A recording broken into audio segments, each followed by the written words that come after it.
ఉంది. Grass root level నుంచి ఉందండి అద్భుతంగా. రైట్. ఇప్పటికే వైసీపీ ఎమ్మెల్సీ వంశీకృష్ణ యాదవ్, అలాగే వంశీకృష్ణ యాదవ్ ఆల్రెడీ జాయిన్డ్ జనసేన పార్టీలోకి. మచిలీపట్నం ఎంపీ బాలశౌరి గారు కలిశారు. ఉత్తరాంధ్ర వైసీపీ నేత కొనతాల రామకృష్ణ గారు కలిశారు.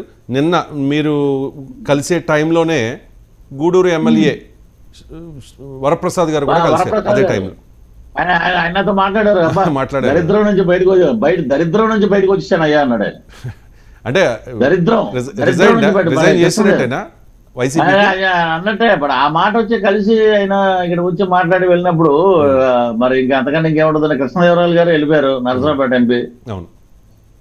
ఇలాగా మొత్తం ఏంటంటే ఒకటే అండి, ఫస్ట్ మా మీద పడి ఏడిచి ఇన్ని రకాలుగా చేశారు. ఇప్పుడు చూడండి, ప్రతి ఒక్కడు సిన్సియర్ గా ఎవడైతే పనిచేస్తాడో వాడికి ఎప్పుడు ప్రజలు బ్రహ్మరథం పడతారు.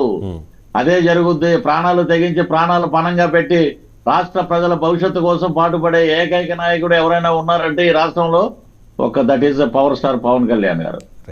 ఆయన చేసే పనులు మేము చూస్తున్నామండి దగ్గరుండి.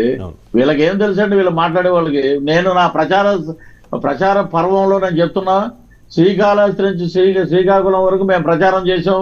వీళ్ళందరినీ గెలిపించాం. మేమే గెలిపిస్తే గెలిచారని మేము చెప్పట్లా. ఒక 5% అయినా మా వంతు ఉంటుంది దీంట్లో. వాడుకున్నారు, వదిలేయటం వీళ్ళకి అలవాటు, వీళ్ళ నైజం. కాబట్టి మేము ఏం చేస్తామంటే, నువ్వు ఎమ్మెల్యేగా గెలిచినప్పుడు నీ ఆస్తి ఎంత, ఇప్పుడు ఎంత, వీటి మీద దీంట్లో నీకు అవినీతి ఎంత ఉంది, ఇన్ని 100 కోట్లు ఎక్కడి నుంచి వచ్చినాయి, ఇన్ని బిల్డింగ్లు ఎక్కడి నుంచి వచ్చినాయి, వీటి మీద ప్రజలు ఆలోచించండి. ఎవరు అవినీతి పరులో, ఎవరు నిజాయితీ పరులో, మన నియోజకవర్గం భవిష్యత్తు ఏంటి, వీళ్ళ మాటలు మీరు నమ్మకండి. పవిత్రంగా మనం ఓటు వేద్దాం, మన హక్కులు మనం సాధించుకుందాం అని దీని మీదే మా మేనిఫెస్టో, మా ప్రచారం అలాగే ఉంటుంది. రైట్ అండి. ఇప్పుడు బాలశౌరి గారు అవ్వచ్చు, లావు శ్రీకృష్ణదేవరాయలు గారు, గూడూరు ఎమ్మెల్యే వరప్రసాద్ గారు, ఇంకా వంశీకృష్ణ యాదవ్ గారు, సి రామచంద్రయ్య గారు, ఇంకా చాలా లిస్ట్ ఉంది. కొంతమంది అసంతృప్తి ఉన్నారు, ఇంకా బయటపడలేదు. వీళ్ళందరూ కూడా ఓపెన్ గా బయటకు వచ్చేస్తున్నారు. ఇప్పుడు మళ్ళీ మా అన్నగారు రఘురామకృష్ణరాజు గారు ఆయన ఎప్పుడో బయటకు వచ్చారనుకోండి, టెక్నికల్ గా రాలేదు. బట్ ఎప్పటి నుంచో ఆయన వైసీపీకి జగన్ కి వ్యతిరేకంగానే, అంటే ఆయన గెలిచిన 6 నెలల నుంచో మొదలు పెట్టారనుకోండి. ఇక్కడ గుడివాడ అమర్నాథ్ కావచ్చు, అంటే పవన్ కళ్యాణ్ ని అగ్రెసివ్ గా కామెంట్ చేసి కార్నర్ చేసే గుడివాడ అమర్నాథ్, అలా కామెంట్ చేసి ట్రోల్ అయ్యే అంబటి రాంబాబు గారు, అలాగే పేరు నాని అనకాపల్లి బెల్లం రైట్. మీరు ఏదైనా అనుకోండి, ఇంకా అదన్న కానీ కోడిగుడ్డు మంత్రి రైట్, అదే ట్రోల్ చేస్తున్నారు. ఇప్పుడు పేరు నాని గారు నేను పోటీ చేయనని చెప్పి వాళ్ళ అబ్బాయికి తీసుకున్నారు టికెట్. మరి గుడివాడ అమర్నాథ్ గారికి టికెట్ ఇంకా కన్ఫర్మ్ అవ్వలేదు నాకున్న సమాచారం మేరకు. పేరు నాని గారు పోటీ చేస్తే డిపాజిట్ ఉండదు, వాళ్ళ అబ్బాయి ఓడిపోతాడు. అంటే రేపు పొద్దున్న ఏమంటాడంటే ప్రెస్ మీట్ కి వచ్చి, అబ్బాయి కొత్త కదా, కొన్ని విధానాలు తెలియలేదు, అందుకే దగ్గర ఓడిపోయాడని చెప్తారు. వాళ్ళ దగ్గర స్క్రిప్ట్లు రెడీగా ఉన్నాయి.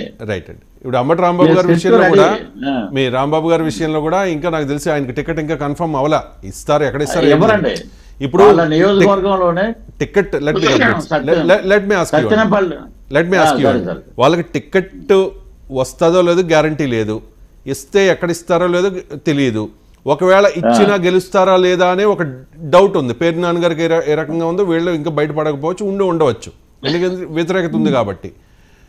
అయినా కూడా వాళ్ళు వేరే పార్టీ వైపు చూడకుండా ఆ పార్టీలోనే ఉండిపోవడానికి గల కారణం అంటే జగన్మోహన్ రెడ్డి గారి మీద ఉన్న విధేయత, లేకపోతే పక్క పార్టీలోకి మాకు ఎంట్రీ ఉండదు కదా, ఇన్నాళ్ళు మనం పవన్ కళ్యాణ్ గారిని తిట్టాం కదా, ఇప్పుడు వెళ్తే బాగుండదని ఆలోచిస్తున్నారా? ఏమనుకోవాలి?